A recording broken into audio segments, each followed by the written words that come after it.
This week's Mustang Monday, axle bearings and brakes, seatbelt conversions, and windshield wipers with no windows yet.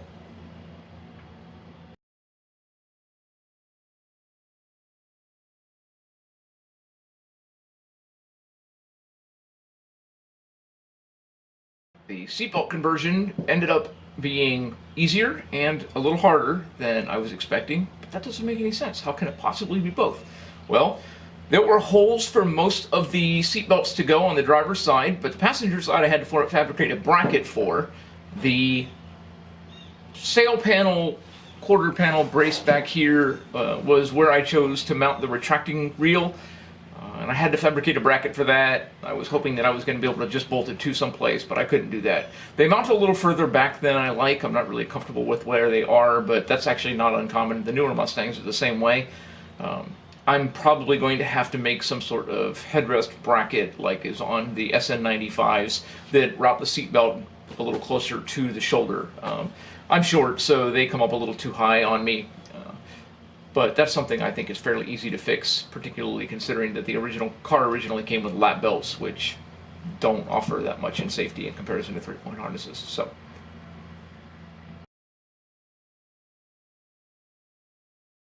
I had the seat belts from my 75 Dodge D100 that I junked, and the belts were good quality. They were in good shape.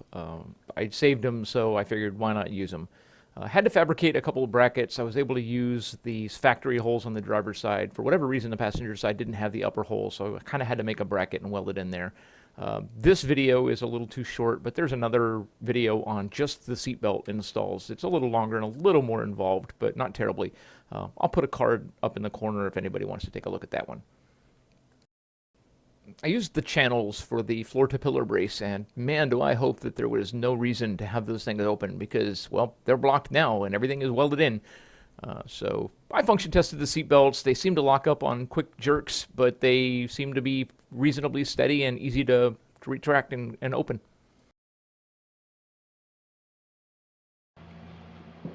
So I finally managed to gather up all of the brake and axle parts in one place.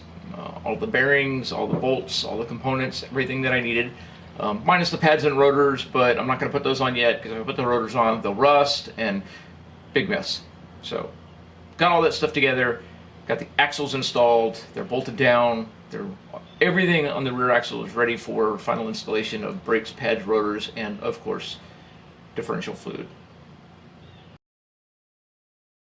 The brake adapter plates on the kit sandwiched between the hub and the bearing. So I had to cut the old ones off, previous video, put the bearing plates, or put the plates on, and then press the bearing in first, and then I went through and pressed the retaining ring in.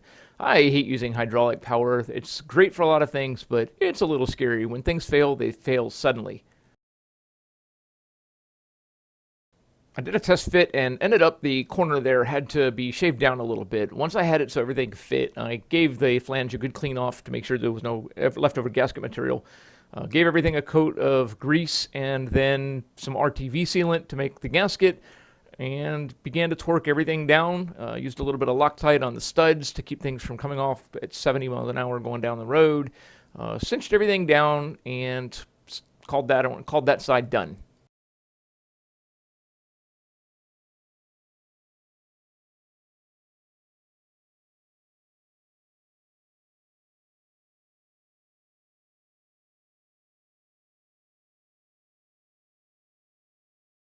And while I was working on the brakes and the hubs, I pulled all of the tape off of the calipers from way back when I taped them up so that I could paint them.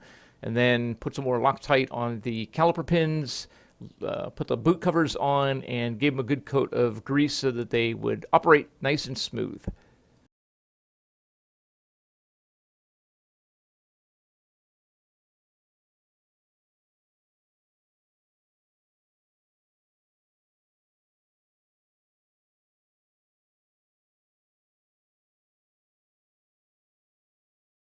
I took a rusty but unused brake rotor, put the lug nuts on backwards so that it would sit nice and tight against the hub, installed the caliper, tightened it down with the shims that I were hoping were the right ones, and it turns out they were. Everything was centered, and so I was good to go with getting the calipers on. I basically just hung them in place temporarily until I get the pads and rotors on. When I was out wrecking yarding one time, I picked up a couple of these debris shields for a 94 Mustang. They were pretty close to free, if I remember correctly. Cleaned them off with a wire wheel, banged them back into shape, wiped them down with alcohol, gave them a couple coats of primer, and then a couple coats of the same enamel black that I've used on everything else. The new brackets didn't quite fit with the hubs the factory way they were, so I had to make a couple of cuts and adjustments to get them all lined up. If I'd have been thinking, I'd have done this before I painted them, but I didn't show it once I got these done. I gave them a quick scuff and threw another coat of paint or two on them. Some Loctite on the bolts that came with the bracket kits, and I was able to get both of the debris shields bolted up. They're upside down from what they would be on the Mustang. I don't know how effective they'll be, but we'll see.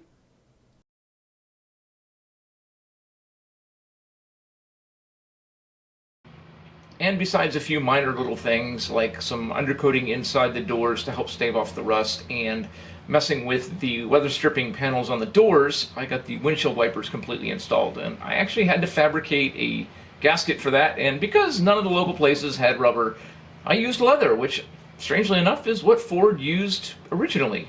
Not sure why. We'll see how it works out. I sprayed the inside of the door with leftover bed liner just because. Test fitted the weather stripping panels for the doors to make sure they didn't get bent up while they were in storage. They were good, and then pulled the rear seat out because the car is not going to have the rear seat in it, which is too bad because it's actually the nicest of the three seats that I've got.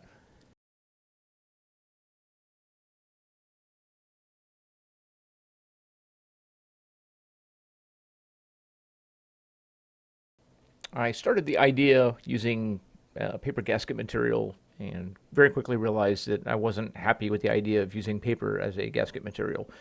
Not for something like this that's probably going to stay wet a large majority of the time. So I went ahead and finished the process just so that I had something to cut it out with and use as a template for the leather. Once I had the template cut out, I transferred that pattern to a couple pieces of scrap, fairly heavyweight leather that I just keep laying around for whatever reason. Once I had the leather gaskets all cut on, I stuck them on the back of the arms and installed the windshield wipers. So something went on the car that isn't coming off, I hope. Have a great week.